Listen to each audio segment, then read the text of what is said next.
Assalamu alaikum dear students. Welcome to the 15th lecture on report writing skills. Dear students, in the last lecture, if you remember, we discussed the various additional parts of a formal report which are normally present in the formal report but may or may not be present in an informal report. Just to give you a brief review of the previous lecture, let us move to the first slide that we discussed over there in the last lecture. Here, have a look on the screen. Dear students, we had this figure in front of us in the last lecture in which we discussed.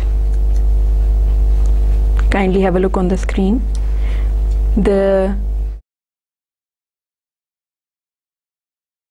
elements shown, the cover page over here, if you can see on the screen, this mark with yellow plus blue is optional for informal report, whereas this mark with yellow color is generally appearing in both the formal and informal reports, and we discussed through this figure. Kindly have a look on the screen. This cover portion is marked both blue and yellow, so that means this is optional for informal report and normally is present in the formal report. Now next was the title page, optional for the informal report and normally is present in both the formal and the informal report. Next we moved on. If you can see on the screen, there was the letter of transmittal. The yellow plus blue mark shows that this is optional for the informal reports, whereas this is normally present in the formal reports. Next, dear students, you can see on the screen the table of contents. Optional for the informal reports and normally present in the formal reports. After that, there is another page with blue and yellow mark, that is list of figures, and this blue and yellow mark shows that it is optional for the informal reports and normally is present in the formal reports. Optional for informal reports and normally is present in the formal reports. If I mistakenly said formal in place of informal, kindly correct it. Optional for informal reports and present normally in the formal reports. Next is executive summary that you can see on the screen. Optional, again it's having blue plus yellow mark, that means it's optional for the informal reports, whereas normally is present in the formal reports. Next, introduction, body, conclusions, recommendations. These parts are just having the yellow marks, a yellow color, that shows that these are normally present both in the formal report and the informal report. Next is the appendix, optional for the informal reports, whereas normally is present in the formal reports. After that, notes, as you can see on the screen, optional for the informal reports, normally present in the formal reports. And next, bibliography, optional for the informal reports and normally is present in the formal reports. Next, dear students, after that we discussed in details each of these things. First we started with the cover. We discussed in detail, this was shown to you in this form, the example of the cover page, what a cover page looks like and what are the various things that should be added on the cover page of a formal report and optional for the informal report. Whether you are using it in the formal report or in the informal report, both the cases, this is the format you are going to follow, that we have already discussed in the last lecture. After that, dear students, there was the next thing, the title page. I'm sorry, I wrongly over here have shown you the title page in place of the cover. This is not the cover. Kindly have a look again, dear students. This is not the cover. This is not the cover. This is the title page. This is the cover. Kindly have a look. This is the cover for a report. Might be for a formal report or an informal report. If you are using the cover, then this is the cover. This one that I just showed to you was not the cover. This was the title page. Kindly have a look again. This one is the title page. We discussed in details in detail what are the what is the different detail that you should be adding to the title page if you are using it in the formal or the informal reports. If you are using it in the formal report, the formal format would be the same, and if you are using it for the informal reports, even then the format would be the same. There would be no change in the format. The only thing is this is optional for the informal reports and normally is present in the formal reports. This one is the title page in front of you, and we have already discussed it in detail in the last lecture. What are the various things that should be added to the title page? Then, dear students, after the title page we are having the letter of transmittal, and let us move to the letter of transmittal directly. What it looks like, have a look on the screen. This is the letter of transmittal in front of you, dear students. We had already discussed it in the last lecture, and it's written in the memorandum format, and normally you follow the memorandum format when you are using or writing that letter of transmittal for the people inside your organization for internal communication. And if you are writing the letter of transmittal for external communication or for people working outside your organization, not belonging to your organization, then you follow the letter format for the transmittal form. Again, this is optional for the informal report and normally is present in the formal report. Next, dear students, in front of you, here the next part is the table of contents. This is the table of contents.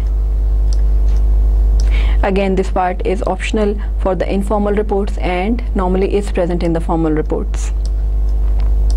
And we have already discussed in the last lecture how you are going to format the table of content page. After the table of contents, dear students, you are having the executive summary.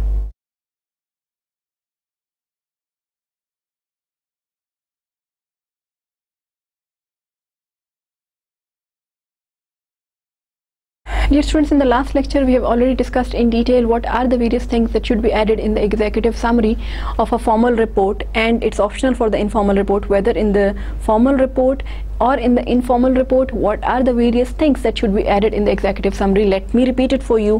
One, this is an information in the executive summary that you normally put for those readers who are not having enough time to read the entire text of the report. Dear students, in executive summary, the purpose of executive summary is to give a brief summary or introduction of the report to those readers who are not having enough time to go through the entire text of your report.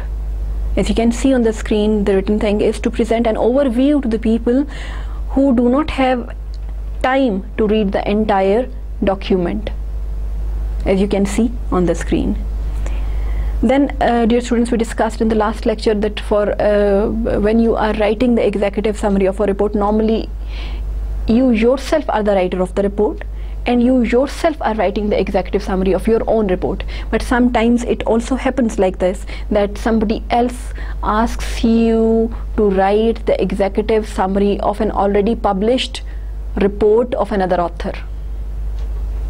So you might have to write the executive summary for the report written by another author as well. So what should be done when you are writing the executive summary of your own report, or you are writing the executive summary for the report written by another person? What are the various things that should be added, and in which order they are recommended to be added in the executive summary? Have a look. Following are the main activities that we have already discussed in the last lecture that should always be performed while you are writing the executive summary of any report, whether your own report or somebody else's report. One, the purpose and the problem of the report, as you can see on the screen, should always be written in the executive summary. Then the findings, conclusions and recommendations can also be mentioned in the executive summary, and the research methods can also be briefly mentioned in the executive summary.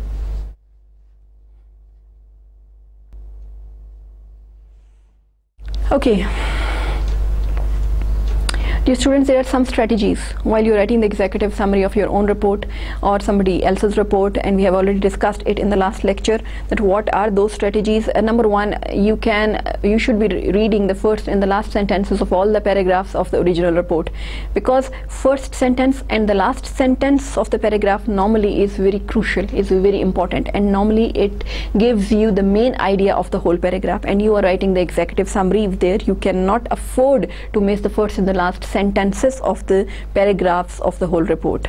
Then there are some words in the report that enumerate, that number something, first, last, finally. They are the pointers that point to something very important being mentioned after them. So again, do focus on these words while you are looking and reading the entire report for writing the executive summary of that report. Then words that, as you can see on the screen, words that show some causation, means, for example, therefore, as a result. After these words, again, there is some very important information normally present, and you are making the executive summary of a report in which this is only the important information that is accumulated at one place. So you are simply being given the hints that what are the various points that you cannot be missing while you are reading the entire report for writing the executive summary of that report. The words that show causation, do not miss the sentences coming after those words. Therefore, for example, therefore, as a result, etc., as you can see on the screen. Then, dear students, there are some words that signal essentials. Words like, as you can see on the screen, basically, central, principal, leading, major. Again, these words, since they are themselves signaling essentials cannot be missed out for an executive summary. Then words that contrast ideas like however, consequently. These words must be given special focus while you are trying to write the executive summary of the report, whether your own report or report written by somebody else. Then, dear students, your executive summary might be having headings, and if you want to add up headings to your executive summary, what are the basic headings that normally are recommended for your executive summary? These are the purpose, findings, recommendations, or conclusions. These three basically normally are always present while you are writing the executive summary for a formal report. Yes. When you have already put, as you can see on the screen, the headings, already made the headings, selected the headings for the executive summary of your report, then the next point is you are supposed to fill in the outline or the headings with the important information that is required over there. And some writers do one thing, that they cut some important information from the important parts of the report and paste it over there in the executive summary, then rephrase it, rewrite it in their own words. Again, this strategy is good. Another way is that you can simply have a summary of the main ideas in your own mind after reading the entire report, reading the main things of the entire report, and then writing them down in your own words rather than going for cut-paste activity.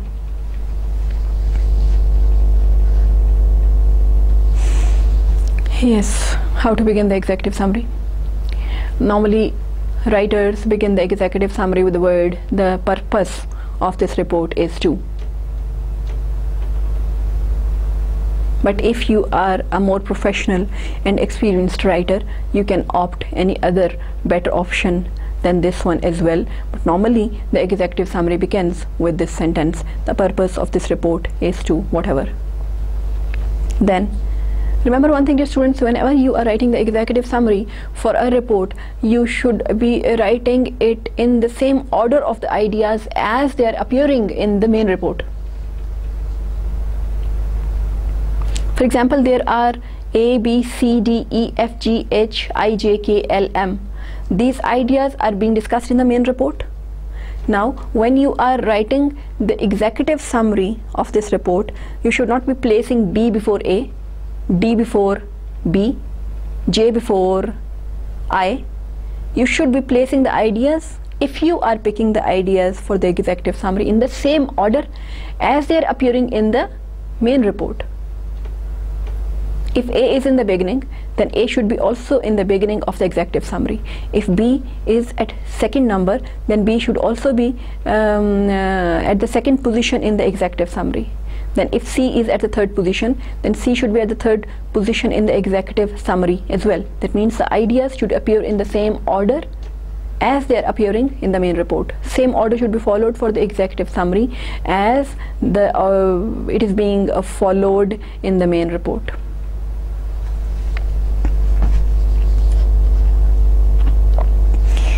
Then dear students, while you're writing the executive summary, there is something, you're not supposed to add anything that is not essential. There are three things. One, an information that is not present in the report at all, or the information which is not important, or some exclusively technical and ununderstandable language. Executive summary should be simple. One. And second, executive summary should not be having anything which is not important. You are not writing the report, by the way. You are writing the executive summary in which you will only be picking the important details. So non-essential things, non-essential elements should not be added to the executive summary. And number three, if there is something that is not present in the report at all, by the way, there is some idea that was never written in the report. The report never discussed the climate of Islamabad, but in the executive summary you are discussing the climate of Islamabad. This is not recommended at all. You cannot add anything, any such thing in the executive summary that was never discussed in the main report. Then what should be the length of the executive summary, dear students? Since we are supposed to tally all these recommendations for the executive summary of a report with an example over there, we had to repeat it all together. After it, we will be comparing it with the real written executive summary of a report, and we would discuss whether that executive summary has followed the instructions or not, recommendations or not. Okay, dear students, what should be the length of the executive summary? What do you think if you have written a report of 10 pages, and for a report of 10 pages you are writing an executive summary of 20 pages? Is it sane? Is it really something that a normal person would be doing? The executive summary of 20 pages for a report of 10 pages. This is insane. So what should be? The main point is, executive summary is a summary that is going to be shorter than the main report, and much shorter than the main report. For example, if you, and what is the recommended length, by the way? If you are writing a report of 10 pages, then the recommended length for the executive summary of the report is 1 page. 1/10 of the original document is the recommended length for an executive summary. If you are writing a report of 100 pages, then the executive summary should be of 10 pages, 1/10 of the original document. Now, dear students, if you are having a very, very long report, for example, a report of 500 pages or a report of 1000 pages, now for that report you are writing an executive summary. There you are allowed, yes, to add up the graphics and some important pictures or some important tables in order to make your executive summary more comprehensive for your reader. But this is the case when your report is a bit too long.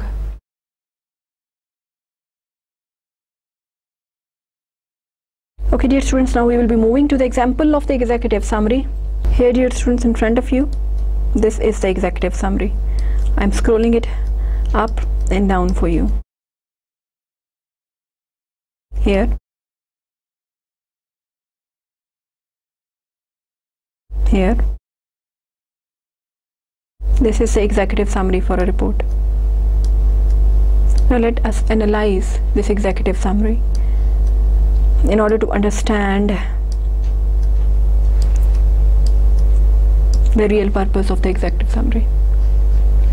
The heading over here, dear students, as you can see on the screen, is executive summary, and all the letters of these two words executive summary are capital, and it's in the center of the page and is not underlined. So this one has selected the first degree of heading, first degree to be the heading of the executive summary. This executive summary is written in the first degree heading style, first degree of heading. Then dear students, after it we find another heading. As you can see on the screen, it is purposes of the report. If you remember, when we discussed the recommendations for the executive summary, there we discussed that yes, your executive summary should first show the purpose of the report. So this executive summary is following that pattern and is showing the purpose of the report. And the next heading we find on this executive summary is purposes of the report, and it's in the second degree. It should have been underlined, but it's not underlined, not required over here. The writer did not feel like underlining this heading for the executive summary. It's optional. Purposes of the report. Now let us see what is written over there below it. The purposes of this report are to. Now remember one thing, dear students, there are many purposes over here. That is why the word being used is not the purpose. The word being used is purposes. The purposes of this report are to, as you can see on the screen, number 1, determine the Suncoast University campus community's awareness of the campus recycling program, and number 2, recommend ways to increase participation. Suncoast's recycling program was intended to respond to the increasing problem of waste disposal, to fulfill its social responsibility as an educational institution, and to meet the demands of legislation requiring individuals and organizations to recycle. So here very briefly the executive summary has mentioned the purpose of writing the report, that they want to create an awareness that how can the waste be recycled, and what are the various legislation procedures that the university should be following in order to get the permission to recycle. Awareness where? In this particular community, Suncoast University campus community. Report specifically for a specific purpose, for a specific location, and the location is the Suncoast University campus community awareness. Then dear students, the next part of the executive summary, a questionnaire survey was conducted to learn about the campus community's recycling habits and to assess participation in the current recycling program.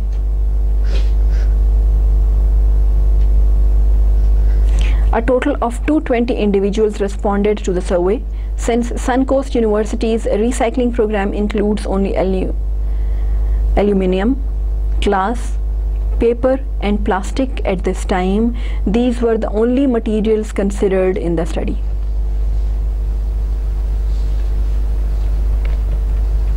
Well dear students, while we were discussing the recommendations for writing the executive summary, there we did discuss that the various methods adopted in the report, the methodology, can also be mentioned in the executive summary. And over here briefly the procedure that was followed, the survey procedure that was followed is being discussed, that it was there were a total of 220 individuals who responded to the survey, and the limitations and the scope of the research as well, that they are going to just focus on glass, paper, plastic and aluminium. I know the pronunciation is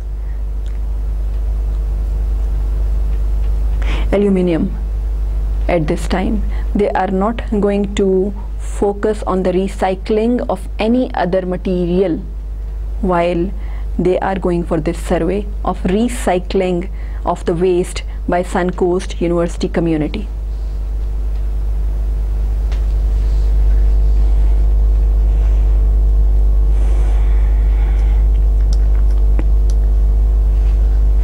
Then dear students, we are having the next heading in this executive summary, as you can see on the screen, and that is Recycling at Suncoast. What is written after it? Most survey respondents recognized the importance of recycling and stated that they do recycle I am having the difficulty to pronounce this word, aluminium, glass, paper, plastic on a regular basis, either at home or at work. However, most respondents displayed a low level of awareness and use of the on-campus program. However, I repeat it, however, most respondents displayed a low level of awareness and use of the on-campus program. Many of the respondents were familiar with the location of the bins around the campus and therefore had not participated in the recycling program. Other responses indicated that the bins were not conveniently located. As we discussed while we were recommending what can be added in the executive summary, you can add the findings, conclusions and the recommendations. Here very briefly, this executive summary is showing you the findings of the survey, that what were the different responses against this program from different parts of the different people under study, different parts of the community under study. Some people have said they are already doing this recycling. Some other people have said that the bins are not located conveniently, and some other respondents simply said that they do not know where the bins are located. So these were the findings of the survey that were very briefly discussed in the executive summary. Here, dear students, the next sentence is: the results of this study show that more effort is needed to increase participation in the campus recycling program. This is the primary conclusion of the entire report and is very briefly in a single line mentioned over here, and the conclusion was that more efforts need to be put in this regard in this program of recycling that is launched by the university. So if you remember, we did discuss over there in the recommendations for writing the executive summary that you should be giving or adding up the conclusions. You can add up the conclusions to the executive summary as well, and so here you can see that very briefly in a single line the primary conclusion in the executive summary is being floated.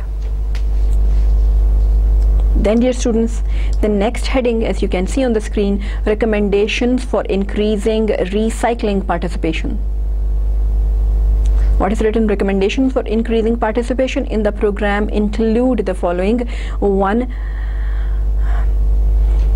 Relocate this recycling bins for greater visibility.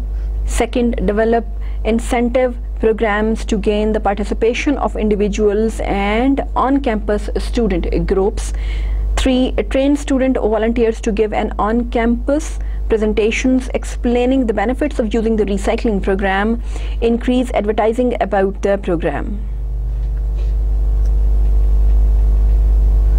If you remember, dear students, while we were discussing the recommendations, what are the for writing an executive summary, that what should be included in an executive summary, we also discussed that you can add up the recommendations as well.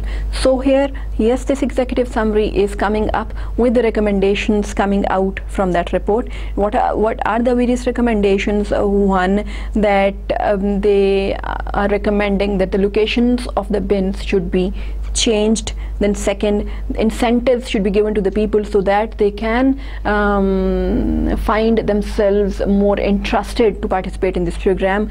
Then they have also recommended that some presentations should be arranged to create awareness amongst people to know the benefits of this participating in this recycling program. Then increase advertising about the program, the last recommendation. So this was an example, dear students, of executive summary in front of you. Let us have a look again. Here it begins with the main heading, executive summary, then the purposes of the report, in which the scope and the procedures, the methodology adopted was also discussed. Then the findings of the survey were briefly mentioned. after that was a single line conclusion, and after that the recommendations. We discussed in detail, analyzed the executive summary of a report, dear students, and as I told you earlier as well, that executive summary is an optional part for the informal report and normally is present for the formal reports. Let us see what next are we having. Then, dear students,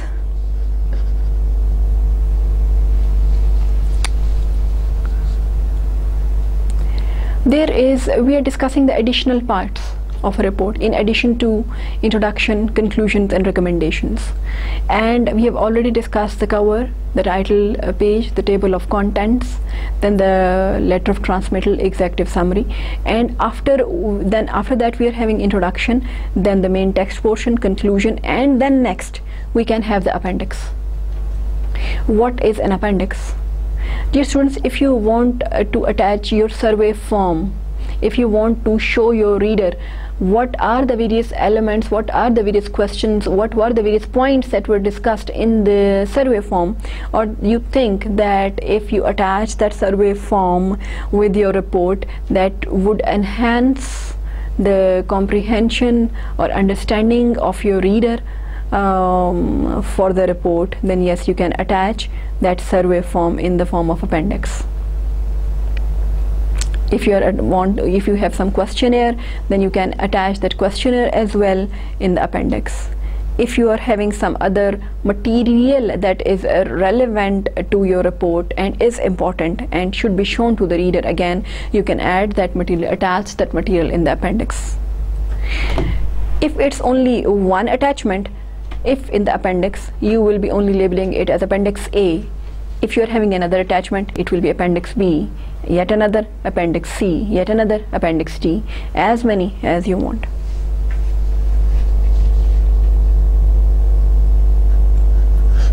Let us move to the example of the appendix form, dear students.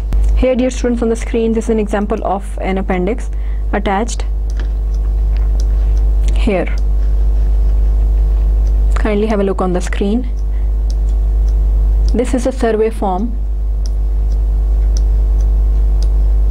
that the Suncoast University used in order to get the response from different people.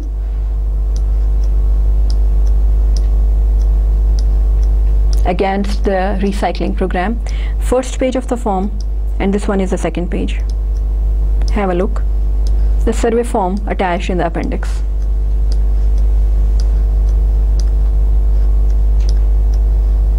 Here.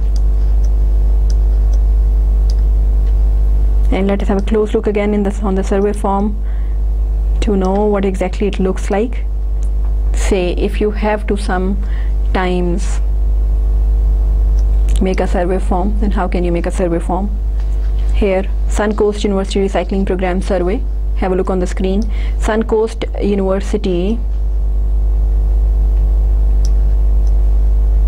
Yes. Suncoast University recently implemented a recycling program on campus. Please take a few minutes to answer the following questions so that we can make this program as convenient and helpful as possible for you to use. Kindly have a look very intelligently. This, if you remember, while we discussed the 7 C's over here, we discussed something we called U attitude. Showing the reader benefit or interest in the reader. If you are writing a report, and for writing that report you are making your audience fill in the survey forms, and you want 100% response from the audience, that you want all of them to fill this form, then first you will have to show them their benefit. What will they get out of it if they fill out this form for you? So yes, this paragraph, this first introducing introduction statement is showing the benefit of filling in this survey form to the readers. The written statement in front of you is, please take a few minutes to answer the following questions so that we can make this program as convenient and helpful as possible for you. So it's talking about the convenience of the reader, of the audience, of the receiver. So that means if they fill in this form, this program will become more convenient for them. They are going to benefit out of it. The next is, please indicate which items you recycle on a regular basis at home or at work.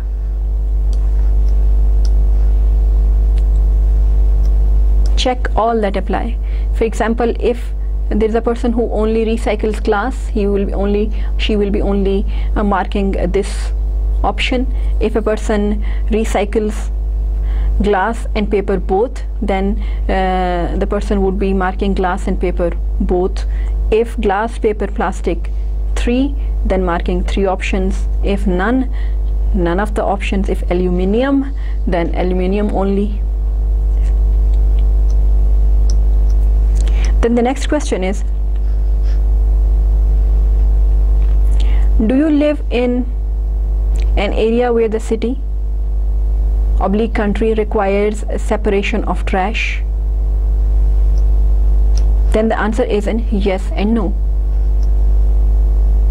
People who are having the answer in affirmative will be picking up the option this yes one, and people having the answer in negative will be marking this option no. And the third question is, how important is it to you to recycle each of the following?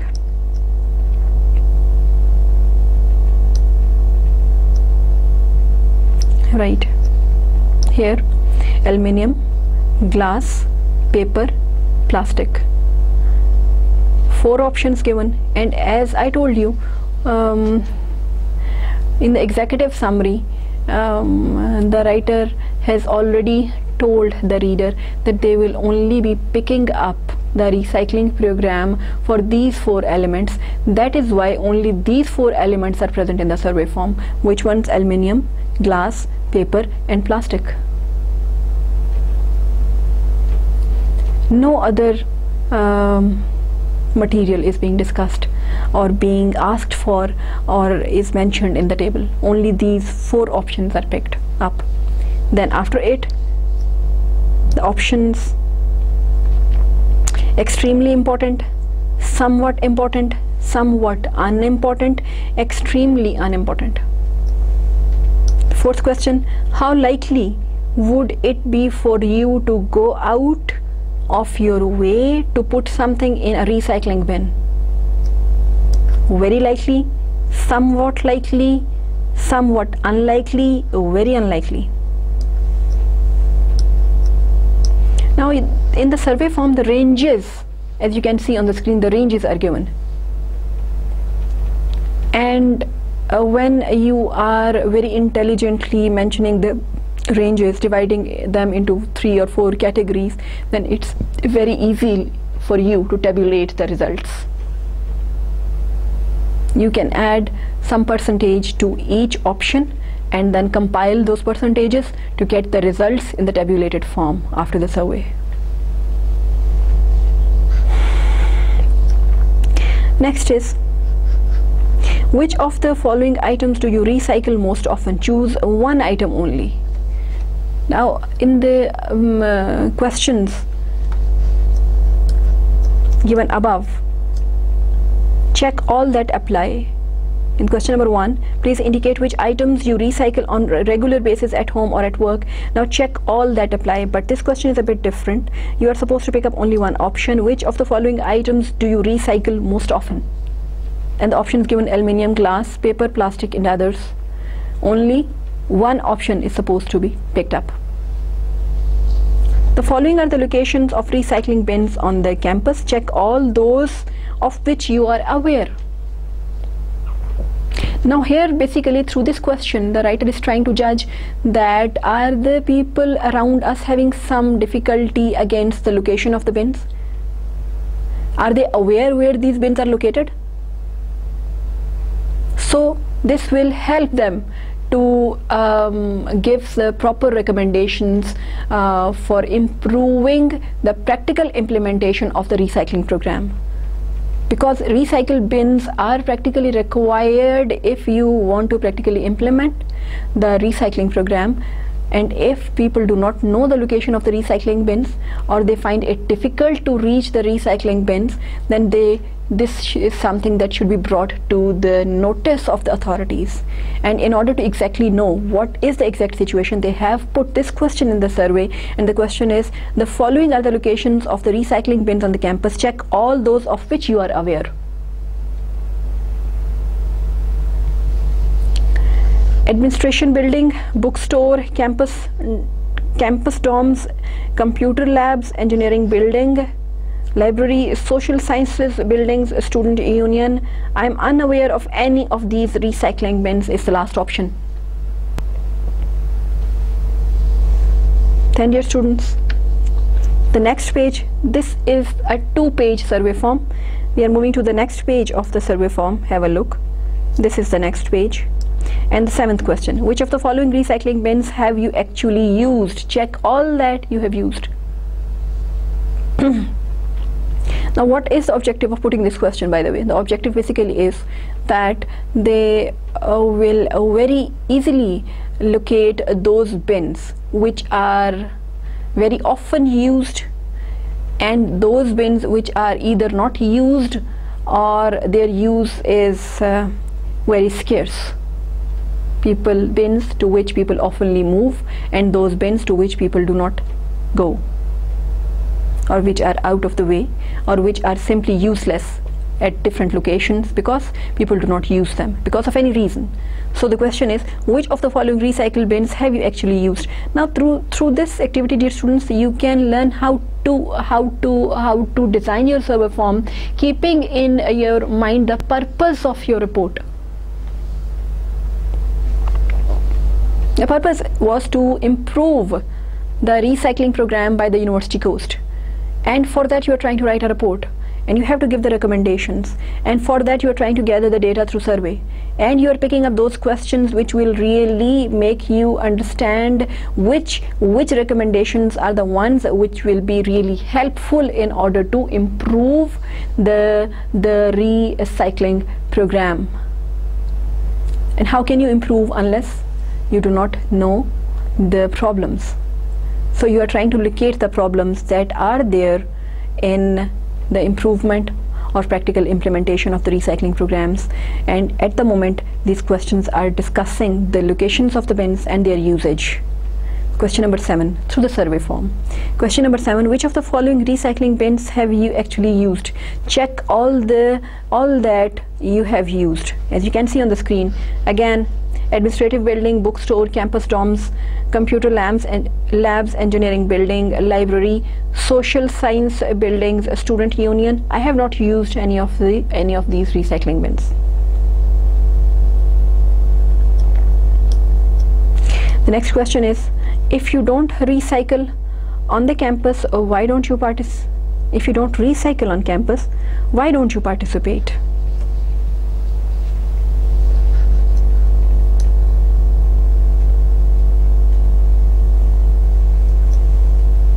Yes.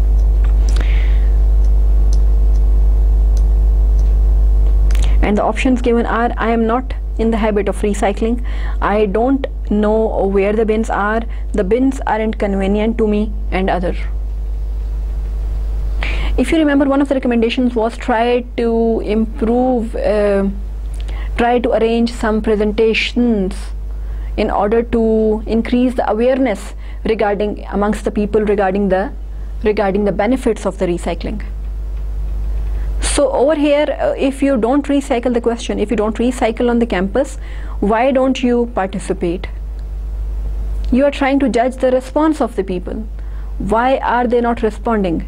Here you will no doubt, the writer might have found a category of the people who are literally unaware of the benefits of this recycling program. That is why one of the recommendations was that to increase the awareness amongst the people who are not aware of the benefits of recycling program, and that knowledge must have come through this question. If you don't recycle on the campus, why don't you participate? Option number 1, I am not in the habit of recycling. Number 2, I don't know where the bins are. Number 3, the bins aren't convenient to me. They might have found people who have ticked on this option, I am not in the habit of recycling. and this is the option that will be picked up only by that person who does not know the benefit of the recycling program. And that is why the recommendation given was that arrange for such presentations, introductory presentations, showing the audience what is the benefit of the recycling program. This basically hits these audiences who have picked up this option. I am not in the habit of recycling. Then, how do you rate the convenience of the bins locations? Extremely convenient, somewhat inconvenient, extremely inconvenient. Again, the scale procedure is being used in order to judge the degree of convenience, the feeling which is existing for the location of these bins. Scaling is being used. Extremely convenient, somewhat inconvenient, and extremely inconvenient. That will again help the reader to judge whether it is important to relocate the bins or the same older positions are fine of the recycling bins are fine and they should be kept as such. Next question is, which of the following possible recycling bin locations would be most convenient for you to use? Check one only. Here they are, after getting 9 questions filled up by the audience, they are moving to the 10th question, that if yes, they were having some people who were not satisfied with the location of the bins, then their choice should be known. Then the writer should know their choice, that which one is the exact location that suits them well. Because if the recommendation is relocate the bins, then relocate to what places, where they should be put, and who should decide that? Audience. That is why the question is put, which of the following possible recycling bin locations would be convenient for you to use? 1. Outside each building. 2nd, near the food service facilities. 3rd, near the vending machines. Does not matter, and other. Now, if you remember, there was one recommendation, relocate the bins. Now when you are giving that recommendations, then you are also supposed to recommend where, and where the answer of where will come from this response.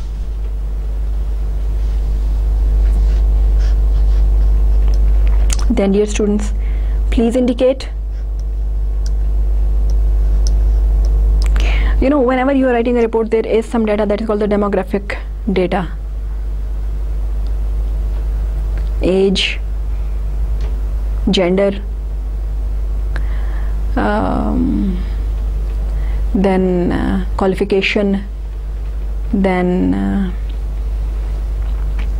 professional status, financial status of the people filling in the forms, that who are the subject of your research.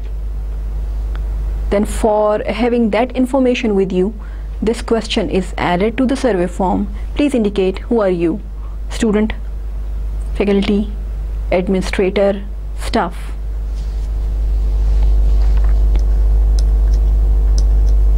Here there is a comment portion as well.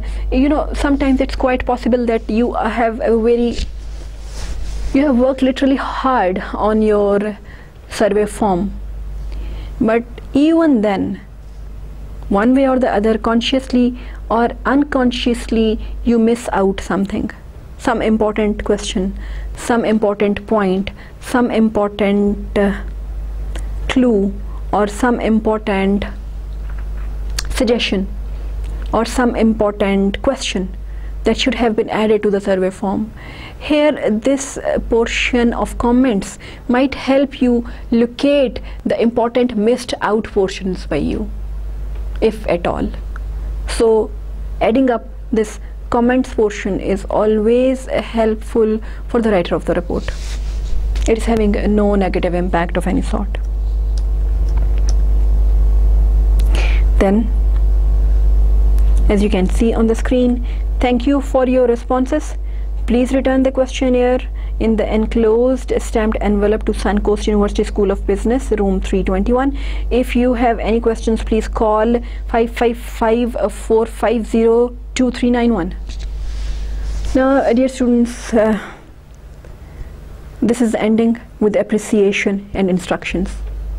If you remember, the questionnaire have begun already started with a U attitude approach, in which the benefit of the audience was shown that if you fill in the survey form, you will be getting this, this and this benefit.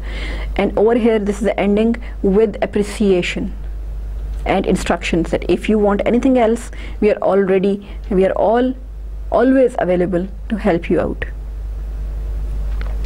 And the instruction is that there is a stamped envelope with the survey form which we have provided to you. Kindly simply put that survey form in that stamped envelope on the address given below.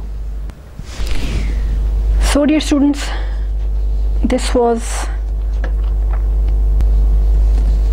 discussing the supplementary parts of a report. In addition to the introduction portion, text portion and conclusion portion, we discussed that we can have a cover that is optional for informal report and normally is present in the formal report. Then the title page normally is option for the informal report and normally is present for the formal report. After that, let me again move to the figure for you so that it becomes a bit more clearer to you. Then we have the letter of transmittal, optional for the informal report and normally present in the formal report. Then table of contents, then list of figures and executive summary. Introduction, body, conclusions and recommendations normally present in both the formal and informal reports. Then the next one is appendix. We discussed in detail, dear students, why appendixes are used. And we then in detail discussed one of the survey forms that was attached as an appendix with the report written on the recycling program of a university. And we also discussed how that survey form was designed and how were the various questions picked up and what was the objective of each question and where that question was leading to and why that question was helpful for the writer of the report in order to devise the proper recommendations for practically implementing effectively the recycling program of the university. Then dear students, the next parts are the notes and bibliography.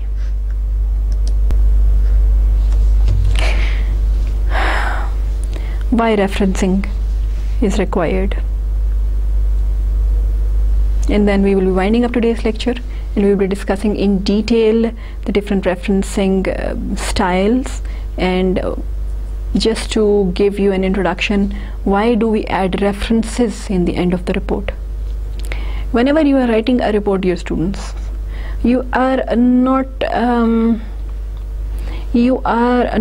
writing out of your speculation. If you remember the exact definition of the report, it is an objective and impartial collection of facts. Now when you use the word facts, then what is a fact? Fact that was proven to be a fact through some research, through some scientific method of collecting the data. What is discarded over here is the subjectivity, and what should be added is the objectivity. And if you are giving some piece of information in your report, some new information, you are launching some new statement, or you are copying an already existing statement, what's the proof that what you are saying is true? What's the proof that it's not based on guesswork? So that is the point where you will need the reference of the authentic source, that this particular piece of information that I have added to this part of the report has been taken from that particular source, and you are supposed to mention that source in the list after appendix that appears in the form with the heading of references. That is extremely important. That adds up to the validity, strength of your report. that really makes your report a document that can be relied on by other people as an authentic document that can be quoted somewhere else, or on which people can act on, the recommendations on which people can really move on practically. Only possible if all the facts and information given in your report is properly referenced. Thank you so very much, dear students. I hope that you all have benefited from today's lecture. Wishing you best of luck in all the good things. Assalamu alaikum.